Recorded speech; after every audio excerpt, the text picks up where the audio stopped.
এর পরের দিনই তার মা তাকে ডক্টরের কাছে নিয়ে যায়। সেখানে এসে সাকুরা পাশের পরিবেশ দেখে আরো চিন্তিত হয়ে পড়ে, যার কারণে সে ওখান থেকে বের হয়ে বাসায় যাওয়ার পথে আউবা তাকে কল করলে সে তাকে মেসেজ লিখে তার সাথে দেখা করার কথা বলে। এরপর আউবা যখন সাকুরার সাথে দেখা করে তখন সে সাকুরাকে এত চুপচাপ দেখে ভাবে সে হয়তো গ্রাজুয়েশনের কোনো বিষয় নিয়ে চিন্তিত রয়েছে, যার কারণে আউবা তাকে কিছুক্ষণ সময় দিয়ে সেখান থেকে চলে যায়, যেখানে সাকুরা এখানে কাঁদতে কাঁদতে আউবার সাথে শেষ দেখা করে।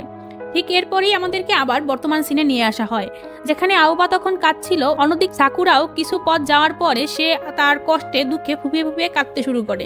এদিকে সাকুরার এক ফ্রেন্ড তাকে এই অবস্থায় দেখে তাকে সেখান থেকে নিয়ে যায়।